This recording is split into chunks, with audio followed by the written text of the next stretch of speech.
میں اس وقت 10ویں جماعت کا طالب علم تھا جب میرا نکاح میری خالہ زاد ریحانہ سے کر دیا گیا۔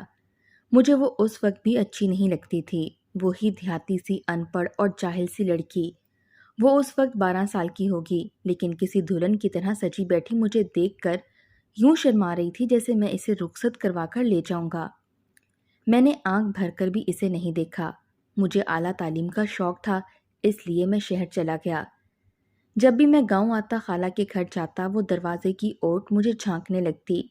لیکن آج کل تو اس کے تیور ہی الگ تھے۔ میں شہر سے پورے 2 ماہ بعد گاؤں آیا تھا۔ میرا زیادہ تر وقت شہر میں ہی گزرتا تھا، کیونکہ وہاں میری دوسری بیوی خالدہ موجود تھی، جو میری من پسند تھی، ماڈرن، فیشنیبل۔ میں نے ریحانہ کو آج تک اپنی جوتی کی نوک پر رکھا تھا۔ اسے کبھی بیوی والی حیثیت نہیں دی تھی، بس وہی میرے گرد کسی پروانے کی طرح سے منڈلاتی رہتی تھی۔ لیکن اس بار جو تیور مجھے اس کے نظر آ رہے تھے، مجھے شک میں مبتلا کر رہے تھے۔ میری گاؤں کی گوار بیوی میرے لیے گرم دودھ میں دیسی گھی ڈال کر لائی تو میں نے بڑے غرور سے کہا، تم یہ میز پر رکھ کر باہر چلی جاؤ، کیونکہ مجھے ریحانہ کی موجودگی میں بڑی کوف سی ہوتی تھی۔ وہ مسکرا کر بولی، اگر آپ کو میری موجودگی سے پریشانی ہوتی ہے تو میں باہر سین میں ہی سو جاؤں گی۔ امی جی کو بھی شک نہیں ہونے دوں گی کہ میں کمرے میں نہیں سوئی۔ میں ریحانہ کا منہ تکتا رہ گیا تھا۔ وہ تو پہلے ایسی نہیں تھی۔ میں تو جب بھی گاؤں آتا، وہ میرے ارد گرد ایسے چکر لگاتی تھی جیسے تتلی پھول کے گرد۔ کسی کنیز کی طرح سے وہ میرے حکم کو بجا لاتی تھی۔ میں خود ہی اسے دھتکارتا تھا کہ میرے کمرے میں مت آیا کرو، اپنی شکل مجھے مت دکھایا کرو۔ سارا دن میرا منحوس گزرتا ہے۔ میری بات پر وہ پہلے رونے لگتی، لیکن آج تو خود ہی باہر جانے کو تیار تھی۔ میں کچھ دست بضب کا شکار ہو گیا۔ میں پھیکی سی مسکراہٹ لیے بولا، نیکی اور پوچھ پوچھ۔ مجھے یقین تھا کہ میری بات سن کر وہ ایک دم ہی رونے لگے گی، مگر اس کے چہرے سے مسکراہٹ بھی غائب نہ ہوئی، اور وہ اپنا تکیہ اٹھا کر باہر چلی گئی۔ میں تو ابھی تک حیرت میں ہی ڈوبا ہوا تھا کہ آخر اس کو کیا ہوا ہے۔ اس سے پہلے کہ میں ریحانہ کے بارے میں سوچتا، میرے موبائل فون کی گھنٹی بجنے لگی۔ میری شہر والی بیوی خالدہ کا فون تھا۔ میں نے فون آن کیا اور گرم دودھ پیتے ہوئے خالدہ سے بات کرنے لگا۔ ہم گاؤں کے رہائشی دنیا کے کسی بھی کونے میں چلے جائیں، اپنی دیسی خوراکوں سے محبت نہیں چھوڑتے۔ میں تو یوں زیادہ وقت شہر میں ہی گزارتا تھا، مگر جب بھی گاؤں آتا تو میری اولین ترجیح گرم دیسی گھی والا دودھ ہوتا۔ میں اپنی زندگی، اپنی محبت، اپنی دوسری بیوی خالدہ سے فون پر بات کرنے لگا۔ خالدہ کی وہی معصوم اور بچوں جیسی باتیں تھیں۔ وہ کہتی، فیصل، اپنی پینڈو بیوی سے خوب پیسے بٹور کے لانا، ہم یہاں پر ہوٹلنگ کریں گے، خوب شاپنگ کریں گے۔ میں تو ہنستا ہی چلا جاتا، کہا کہ ایسا ہی کروں گا۔ بات کرتے کرتے میں نہ جانے کب سو گیا، کچھ علم ہی نہ ہوا۔ صبح آنکھ کھلی تو ریحانہ میرے سامنے کھڑی تھی۔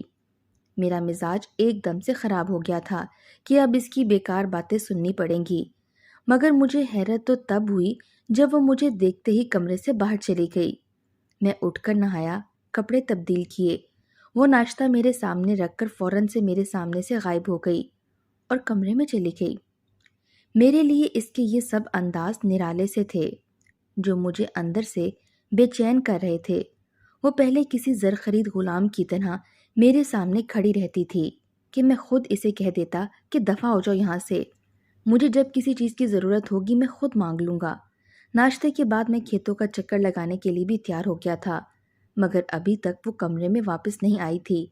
میں نے آج سارے حساب کتاب اکٹھے کر کے پہلے امی کو پیسے جمع کروانے تھے اور پھر میں نے واپس شہر چلے جانا تھا۔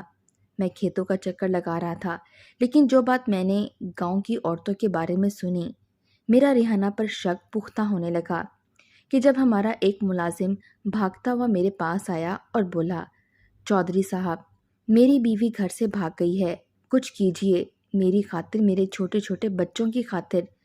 میں اس کی بات سن کر حیران رہ گیا اور بولا، یہ کیا کہہ رہے ہو؟ بیوی کیوں بھاگ گئی تمہاری؟ تمہاری تو محبت کی شادی ہوئی تھی نا؟ وہ رونے لگا اور بولا، چودھری صاحب، ہوئی تو محبت کی ہی شادی تھی، مگر اب کچھ دنوں سے میری بیوی کے تیور بدل گئے تھے۔ رات بھر بہانے بہانے سے اٹھ کر صحن میں جاتی تھی۔ ایک دن میں نے اسے رنگے ہاتھوں پکڑ لیا۔ وہ صحن میں بیٹھی کسی لڑکے کے ساتھ باتیں کر رہی تھی۔ میں نے اسے پکڑ کر مارا تو میرے قدموں میں گر کر معافی مانگی کہ آئندہ ایسا نہیں کروں گی، اور پھر اس نے سچ میں میرے سامنے ایسی ویسی کوئی حرکت نہیں کی تھی۔ کل رات میں بڑی گہری نیند سویا۔ صبح اٹھ کر دیکھا تو میری بیوی ہی گھر میں موجود نہیں تھی۔ ملازم کی باتیں سن کر نہ جانے میرے سامنے ریحانہ کیوں کھڑی ہو گئی تھی۔ اس کے بھی تو تیور بدلے ہوئے تھے آج کل۔ میرا دل یک بارگی سے دھڑکا تھا، لیکن خیر میں نے سر جھٹک دیا اور کہا فکر نہ کرو، شام تک تمہاری بیوی تمہارے پاس پہنچ جائے گی۔ میں نے اپنے 3-4 ملازموں کو آس پاس کے گاؤں میں بھیج دیا تھا۔ سر شام تک دوسرے گاؤں سے ملازم کی بیوی بھی مل گئی تھی۔ میں نے اس کے شوہر کی موجودگی میں خود سے استفسار کیا کہ تم نے انتہائی قدم کیوں اٹھایا، تو وہ بولی، چودھری صاحب، میرا شوہر مجھے وقت نہیں دیتا تھا۔ میں جوان ہوں، حسین ہوں، میرا بھی جی چاہتا ہے کہ میرے حسن کو سراہا جائے، مگر اس کو تو اپنی ذمہ داری سے فرصت نہیں تھی۔ ایسے میں مجھے اس لڑکے سے محبت ہو گئی تو میں اس کے ساتھ بھاگ گئی۔ اب میں اپنے شوہر سے طلاق لے کر اسی لڑکے سے شادی کرنا چاہتی ہوں۔ میں نے کہا یہ تم لوگوں کا گھریلو مسئلہ ہے، جو صحیح لگتا ہے وہ کر لو، اور میں ان کو چھوڑ کر اپنے گھر چلا آیا تھا۔ میرا ذہن بہت الجھا ہوا تھا۔ میں زمینوں کے کاغذات لے کر اوپر چھت پر چلا گیا۔ میں کاغذات دیکھنے لگا تھا۔ آج بھی ساری کی ساری جائیداد ریحانہ کے نام پر ہی تھی۔ دراصل ریحانہ میری خالہ کی بیٹی ہے۔ ہم دونوں ایک ہی آنگن میں کھیل کود کر جوان ہوئے تھے۔ میرے خالو اور ابو آپس میں کزن بھی تھے اور دوست بھی تھے۔ یہ اور بات ہے کہ میرے ابو حیثیت میں ذرا کم ہی تھے۔ ان کے نام پر زیادہ زمینیں بھی نہیں تھیں۔ دونوں دوستوں نے بچپن میں ہی ہم دونوں کا نکاح کر دیا تھا، اور تب میں میٹرک میں پڑھتا تھا۔ اتنی سمجھ بوجھ نہیں تھی، اسی لیے اس رشتے پر کوئی خاص اعتراض بھی نہ ہوا۔ پھر میں جوں جوں بڑا ہوتا گیا تو ریحانہ سے سامنا بھی نہ ہونے پر وہ میرے سامنے آنے سے گریز کرتی تھی۔ میں بڑا ہو گیا تو اعلیٰ تعلیم کے لیے شہر چلا گیا۔ شہر کی تو دنیا ہی بہت عجیب ہے، عجب رنگ ڈھنگ لیے ہوئے تھے۔ مجھے شہر کی رنگینیاں بہت پسند آ گئی تھیں، اسی لیے میں اب بہت کم ہی واپس چکر لگایا کرتا تھا۔ یونیورسٹی میں میری دوستی کئی لڑکیوں سے بھی ہوئی گئی۔ ایک دن امی کی کال آئی، وہ بہت رو رہی تھیں۔ میں نے وجہ پوچھی تو وہ بولی تمہارے اکلوتے خالو چل بسے، جلدی سے گاؤں واپس آؤ۔ میں گھبرا گیا تھا، اگلی گاڑی میں سوار ہوا اور واپسی کی راہ لے لی۔ میرے خالو ہمیشہ میری مشکل گھڑی میں کام آتے تھے۔ امی نے تو مجھے شہر جا کر تعلیم حاصل کرنے کی بھی اجازت نہیں دی تھی۔ یہ تو خالو ہی تھے جنہوں نے امی کو سمجھا بجھا کر مجھے اجازت دلوا دی تھی۔ میرے دل پر غم کا پہاڑ ٹوٹ پڑا تھا۔ جب گاؤں پہنچا تو مجھ پر اصل قیامت تب ٹوٹی تھی جب مجھے بتایا گیا کہ صرف میرے خالو کا ہی انتقال نہیں ہوا، بلکہ خالہ، خالو اور ابو ایک ہی گاڑی میں جا رہے تھے۔ ان کا ایکسیڈنٹ ہو گیا اور کوئی ایک بھی نہ بچ پایا تھا۔ میں تو صدمے سے پاگل ہو گیا تھا۔ میری امی کی حالت بہت عجیب تھی۔ ہم پر وہ بہت وقت کڑا سا تھا۔ 2 ماہ میں نے گاؤں میں ہی گزارے تھے۔ ریحانہ بھی ہمارے گھر آئی ہوئی تھی کیونکہ اس کا اپنا گھر تو اجڑ چکا تھا۔ تب میں نے ریحانہ کو بہت غور سے دیکھا تھا۔ وہ تو بہت ہی سیدھی سادی سی تھی، بلکہ بے وقوفی کی حد تک سیدھی تھی۔ چال چلن بھی اس کا پینڈو ہی تھا۔ گو کہ میں بھی گاؤں کا رہنے والا تھا، مگر میں ریحانہ کی طرح بالکل بھی نہیں تھا۔ مجھے تو ریحانہ سے گوبر کی بھی بو آتی تھی۔ یہ اور بات ہے کہ اس نے آج تک گوبر کو ہاتھ نہیں لگایا تھا۔ وہ تو بہت لاڈلی تھی اپنے والدین کی۔ جب امی اور ریحانہ کا غم کچھ کم ہوا تو میں نے واپس شہر کی راہ لے لی تھی، کیونکہ میرے امتحانات بھی ہونے والے تھے۔ شہر جانے سے پہلے میں امی سے کہہ گیا تھا اس کے لیے کوئی مناسب رشتہ دیکھ کر اس کی شادی کر دیں، کیونکہ وہ میرے جوڑ کی نہیں ہے۔ تب تو امی میری بات سن کر دنگ رہ گئی تھیں۔ اس وقت تو کچھ نہ بولیں، مگر جب امتحانات سے نپٹ کر واپس آیا تو امی نے میرے سامنے رو رو کر آنسو کے سمندر بہا دیے تھے۔ وہ بولیں، فیصل، تم نے 3 مرحوموں کی آخری خواہش کو ماننے سے انکار کیوں کر دیا ہے؟ تم یہ جان لو کہ تمہارا نکاح ہو چکا ہے۔ اگر میں نے ریحانہ کو طلاق دلوا دی تو تمہارے باپ اور خالہ کی روح مجھے کبھی نہیں بخشے گی، اور کون کرے گا ایسی لڑکی سے شادی؟ تم اسے اپنا لو، ورنہ میرا مرا ہوا منہ دیکھو گے۔ میں بے انتہا مجبور ہو گیا تھا، اسی لیے مجھے یہ کڑوا گھونٹ پینا ہی پڑا تھا۔ شادی میری مرضی کے خلاف ہوئی تھی، اسی لیے شادی کے پہلے ہی دن سے میں ریحانہ کو جوتی کی نوک پر رکھنے لگا تھا۔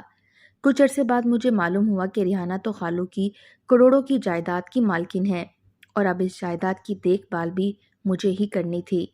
مجھے بہت غصہ آتا تھا، لیکن میں نے بھی اپنے لیے راہ فرار تلاش کر ہی لیا تھا۔ ہوا یہ تھا کہ میں نے ساری زمینیں وغیرہ ملازمین کے سپرد کر دی تھی۔ ہر ماہ آ کر دیکھ لیتا اور باقی کا حساب کتاب امی کے ہاتھ میں دے جاتا تھا اور خود پیسے بٹور کر شہر لے جاتا۔ میں نے شہر میں ہی اپنے لیے ایک جاب ڈھونڈ لی تھی، اور جب جاب کے متعلق امی کو بتایا تو انہوں نے اپنا ماتھا پیٹ لیا تھا۔ وہ بولیں، یہ کیا کر رہے ہو تم؟ یہاں تم کروڑوں کی زمین چھوڑ کر کوڑی کوڑی کی ملازمت کرتے پھرو گے۔ میں بولا، امی دراصل بات یہ ہے کہ میں ریحانہ سے شادی نہیں کرنا چاہتا تھا، مجھے نہیں پسند۔ اسے تو نہ پہننے کا ڈھنگ ہے اور نہ ہی اٹھنے بیٹھنے کا۔ مجھے ڈر ہے اگر میں مستقل طور پر یہاں رہا تو ریحانہ کو اس رشتے سے آزاد کر دوں گا۔ امی کی آنکھوں میں آنسو آ گئے تھے، مگر وہ خاموش رہیں۔ انہوں نے مجھ سے مزید کوئی بات نہ کی۔ انہوں نے اپنے اکلوتے بیٹے کی قربانی دے کر بھائی کی بیٹی کی خوشیاں بچا لی تھی۔ شہر میں خوب اچھی طرح زندگی بسر کر رہا تھا۔ ریحانہ کی زمینوں سے کافی آمدن ہو جاتی تھی، اور وہ ساری آمدن میں شہر میں اڑا دیتا تھا۔ جس آفس میں ملازمت کرتا تھا وہاں پر ایک نئی لڑکی جاب کی غرض سے آئی تھی۔ اس کا نام خالدہ تھا۔ اس کی جاندار شخصیت دیکھ کر میں اس کے عشق میں مبتلا ہو چکا تھا۔ مجھے اس جیسی ہی با اعتماد لڑکیاں پسند تھیں۔ کچھ ہی دنوں میں ہماری بہت گہری دوستی ہو گئی تھی۔ خالدہ کافی بے باک تھی، وہ ریحانہ جیسی ڈرپوک نہیں تھی۔ میں خالدہ کے عشق میں گرفتار ہو گیا اور اس سے شادی کے متعلق پوچھا تو اس نے ہاں کر دی تھی۔ خالدہ سے شادی کر کے بعد میں میری زندگی میں بہت سکون آ گیا تھا۔ میری یہ شادی خفیہ تھی، گھر میں کسی کو بھی اس کے متعلق نہیں پتا تھا۔ میں ماضی کی سوچوں میں ہی مگن تھا کہ مجھے خالدہ کی یاد ستانے لگی۔ میں نے جلدی سے موبائل نکالا اور اسے کال کرنے لگا۔ بیل تو جا رہی تھی مگر اس نے فون نہیں اٹھایا تھا۔ مجھے اس کی فکر ہونے لگی تھی۔ شام کے اندھیرے بھی بڑھنے لگے تھے۔ میں جلدی سے نیچے آیا اور حساب کتاب امی کو تھما کر شہر جانے کی اجازت مانگنے لگا۔ امی پریشان ہو گئی تھیں۔ وہ بولی، بیٹا صبح چلے جانا تم، ابھی اندھیرا پھیل گیا ہے، مجھے تمہاری فکر ستاتی رہے گی۔ ریحانہ بولی، امی جانے دیں، ان کے 100 کام شہر میں پھنسے ہوں گے، اور پھر دیر سویر تو ہوتی ہی رہتی ہے۔ میں ریحانہ کو دیکھتا ہی رہ گیا۔ اس وقت تو مجھے خالدہ کی فکر تھی، اسی لیے میں شہر چلا آیا، لیکن میں نے سوچ لیا تھا کہ ریحانہ کے پر پرزے تو کاٹ کر ہی رہوں گا۔ میں رات گئے گھر پہنچا تھا، دروازے پر کھڑا بیل بجاتا رہا مگر کسی نے دروازہ نہ کھولا۔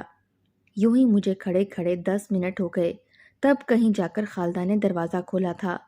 وہ بالکل فریش تھی، خوبصورت لال لباس پہنے ہوئے، چہرے پر میک اپ کیے ہوئے، اس انداز میں میرے روبرو آ کر کھڑی ہوئی تھی۔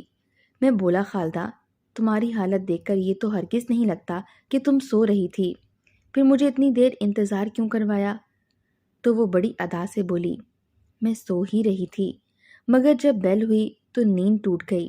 دوربین سے دیکھا تو آپ دروازے پر کھڑے تھے، اسی لیے میں نے جلدی سے شاور لیا اور یوں سج دھج کر آپ کے سامنے آ گئی۔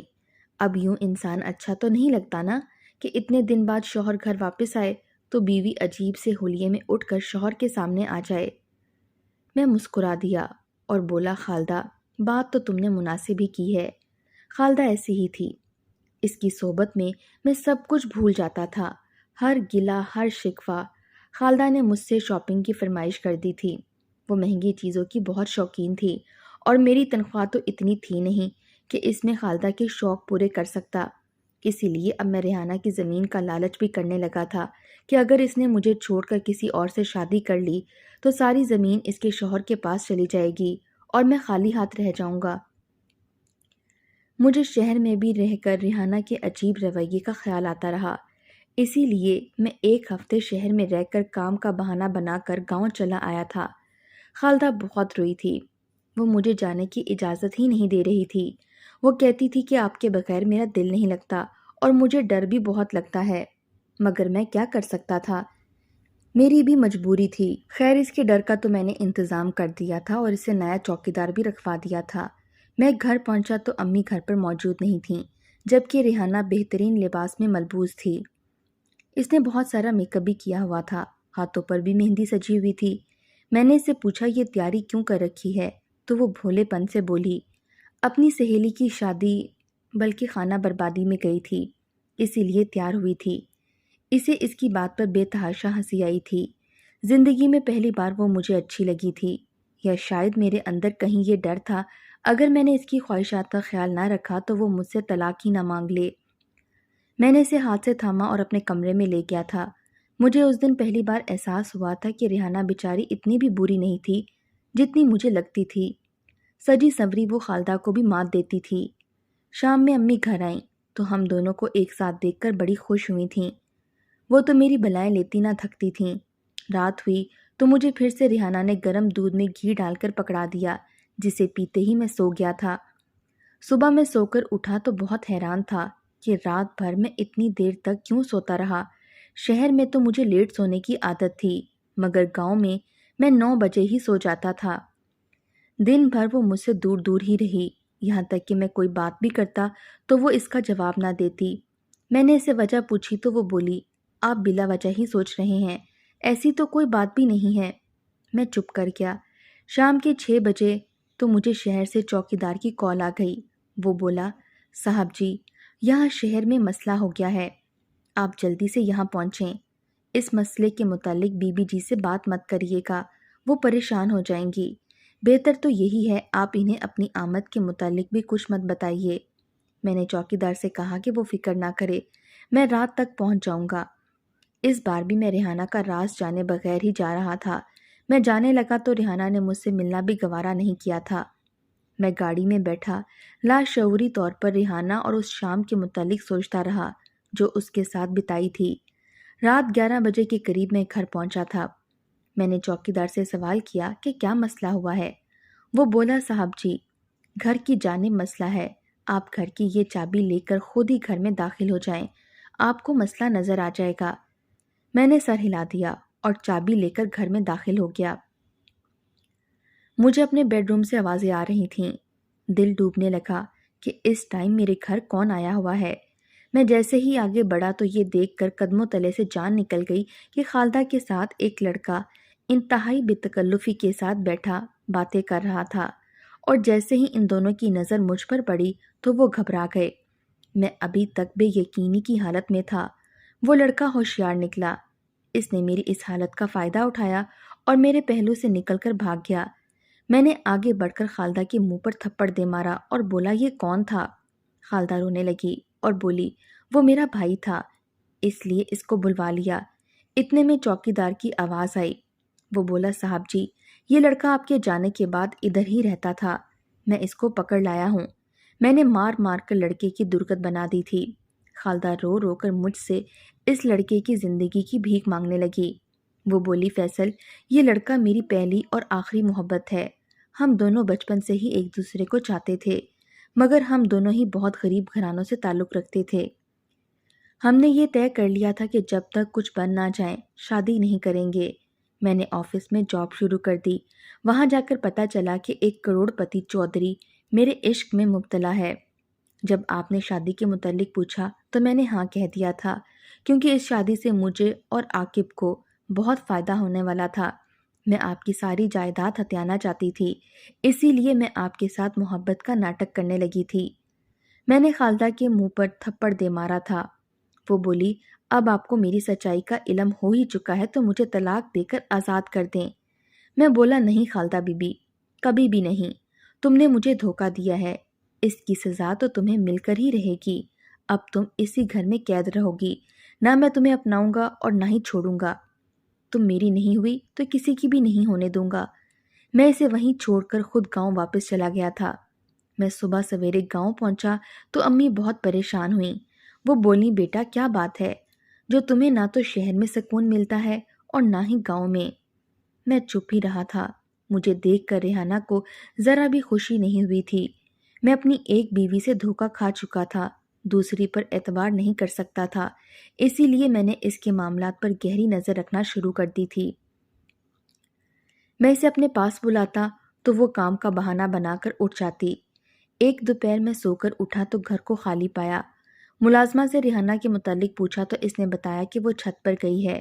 میں حیران رہ گیا کہ دوپہر کے اس وقت چھت پر کیا کر رہی ہے، اسی لیے میں دبے قدموں سیڑھیاں چڑھنے لگا۔ چھت پر چڑھا تو ریحانہ اور امی کو ایک ساتھ بیٹھے پایا تھا۔ امی اس سے پوچھ رہی تھیں کہ خالدہ، تم فیصل سے کیوں بھاگتی پھرتی ہو؟ تمہاری مرضی نہیں تھی شادی میں کیا؟ وہ رونے لگی اور بولی، امی، جب سے ہوش سنبھالا ہے خود کو فیصل سے محبت کرتے ہوئے ہی پایا ہے۔ وہ بھی اچھا تھا، مگر جب تک شہر نہیں گیا تھا۔ جب سے وہ شہر گیا ہے خود کو کوئی بہت ہی اعلیٰ مخلوق سمجھنے لگا ہے۔ بعد میں نے فیصل کو اپنی طرف راغب کرنے کی ہر ممکن کوشش کی تھی، مگر وہ ہمیشہ مجھ سے دور بھاگتا، یہاں تک کہ اس کے پیچھے بھاگتے بھاگتے میں نے خود کو بہت پیچھے چھوڑ دیا تھا۔ اسے لگنے لگا کہ میں تو بالکل بیکار ہوں، مجھے تو مر ہی جانا چاہیے۔ مگر پھر میں نے سوچا کہ پتہ تو کرواؤں کہ فیصل کے اس رویے کے پیچھے کیا وجہ ہے۔ میں نے پتہ کروایا تب پتہ چلا کہ اس نے تو شہر میں دوسری شادی کر رکھی ہے۔ اس دن میں نے خود کو بہت بے بس محسوس کیا تھا۔ میں آپ سے چھپ کر بہت روئی تھی۔ اس دن میں نے سوچ لیا تھا کہ میں فیصل کے سامنے بچھنے سے گریز کروں گی، اپنے دل میں ان کی محبت کو چھپا کر رکھوں گی، ان سے پیار کی بھیک نہیں مانگوں گی۔ اسی لیے اب میں ان سے دور رہنے لگی ہوں۔ امی کی بے یقین سی آواز آئی تھی، ریحانہ، ایسے کیسے ہو سکتا ہے کہ میرا بیٹا مجھ سے چھپ کر دوسری شادی کر لے؟ تب میں آگے بڑھا، امی، ریحانہ سچ کہہ رہی ہے، میں نے آپ سے چھپ کر اپنی پسند کی شادی شہر میں ایک پڑھی لکھی لڑکی سے کی تھی۔ کسی کو نہیں بتایا تھا، لیکن جب میں کام سے واپس گاؤں آ جاتا تو وہ میرے پیچھے سے اپنے عاشق کو گھر بلا لیا کرتی تھی۔ مجھے اس بات کا کبھی علم ہی نہ ہوتا اگر میں نے نیا چوکیدار نہ رکھ لیا ہوتا۔ میں اسے رنگے ہاتھوں پکڑ کر آیا ہوں۔ وہ مجھ سے طلاق مانگ رہی تھی مگر میں نے اسے گھر میں قید کر دیا۔ مجھ سے بے وفائی کرنے والے کا یہی انجام ہونا چاہیے۔ امی بولیں، بیٹا، جو تم نے اس معصوم ریحانہ کے ساتھ بے وفائی کی، اس کا کیا؟ میں رونے لگا اور ریحانہ کے سامنے ہاتھ جوڑ دیے اور بولا، ریحانہ، تم تو بہت اچھی ہو، میرا ہی دماغ خراب ہو گیا تھا جو تم سے نفرت کرتا تھا۔ تم مجھے معاف کر دو، میں تمہیں زندگی کی تمام خوشیاں دینا چاہتا ہوں۔ ریحانہ بولی، میں آپ کو معاف تو کر دوں گی مگر میری بھی شرط ہے۔ میں بولا، ایک نہیں 100 شرطیں بتاؤ۔ اس نے کہا کہ خالدہ کو طلاق دے کر ہمیشہ ہمیشہ کے لیے اپنی زندگی سے نکال دیں اور مجھ سے وعدہ کریں کہ آج کے بعد کسی لڑکی کی طرف نظر اٹھا کر بھی نہیں دیکھیں گے۔ میں نے اسے وعدہ کر لیا تھا، خالدہ کو بھی طلاق دے کر آزاد کر دیا تھا۔ میں نے اپنی زندگی کو ماں کے پرشفقت سائے کے نیچے گزارنے کا حتمی فیصلہ کر لیا تھا۔